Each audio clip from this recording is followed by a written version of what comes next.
Welcome to my house. Take off your shoes. Let's hang out for a bit. I'm not really an angry person. It'll make me so mad if you disagree. I've known people that seem to get angry at absolutely everything. Like just some minor nothing of a thing happens, but their immediate reaction is just outrage. And then you have like the lesser forms of anger. You get annoyed at something. Something irritates you. You get frustrated. The little brothers of anger getting all hot under the collar, but not quite as hot as anger. I don't know why they have to be gendered. They're just hot little brothers and sisters of anger. But then there are those things that annoy me. And then I think, why? It's not that big of a deal. But then I still feel annoyed by it. So I wanted to talk about that. I want to talk about 5 things that annoy the shit out of me, but probably shouldn't. Online shopping slowly destroying all shopping. The illusion of freedom, the boondoggle of capitalism. We've gaslit ourselves into thinking it's a good thing. For all the convenience that online shopping brings to the table, especially for like hard to find items that you may not have a store that's close by to be able to grab certain things, I would find it way too easy to impulse buy so many things that I really do not need. And I wanted to change that. I wanted there to be purpose. I wanted there to be effort, not just being able to click a couple buttons and have something get sent to my door. I want to see the item.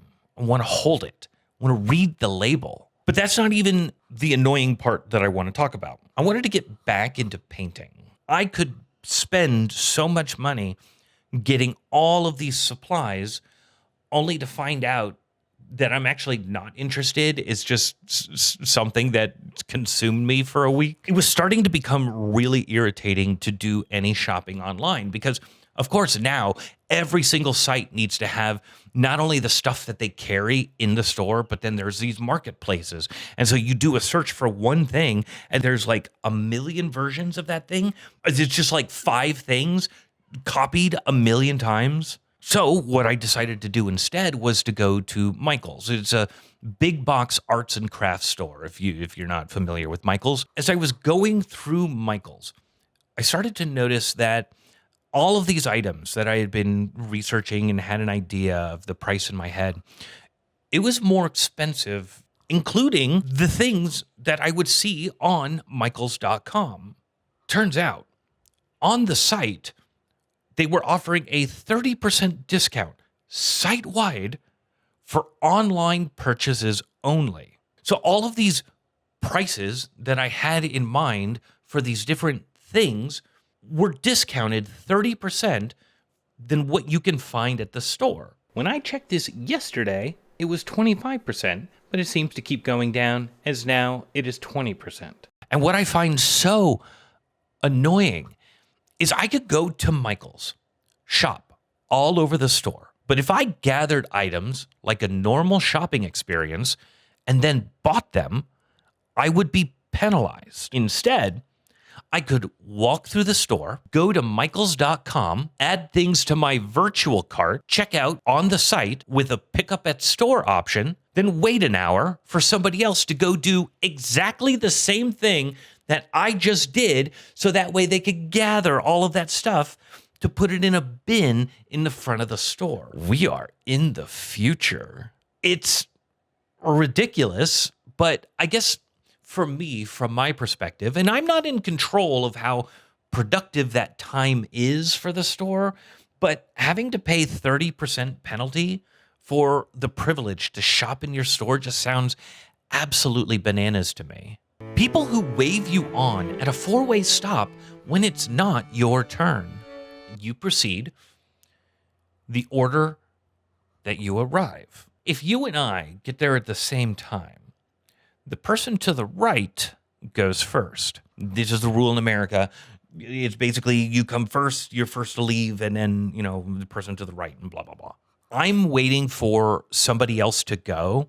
They're like waving at me. It's like, you go first. And it's so annoying because when I'm out driving, I'm not looking at the driver. I'm looking at the machine that you're in. When you start breaking that rule set, it starts to become really irritating to be like, you should have gone, but for some reason you're not moving. I don't know what that means, only to look up and then see somebody just going like that. Because then it'll become this fake game of chicken. You let off the brake and you start to move forward, only to then see that vehicle moving at the same time.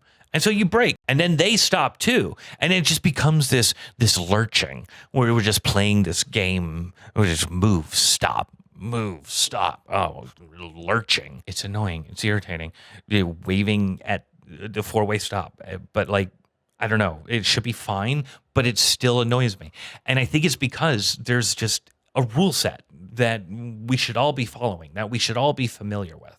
People who pretend like they can't turn until you move.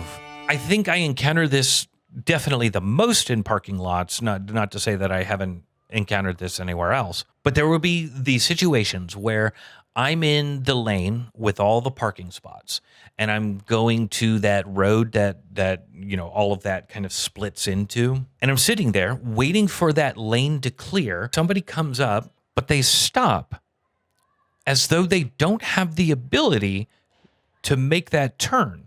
And then almost as if that I'm not aware of what they're doing, they'll turn on the turn signal. And it's just like, yeah, I know you want to turn and there's plenty of room for you to do it. I can't because there's still cars coming in the area that I want to go. I'm a very mostly good boy.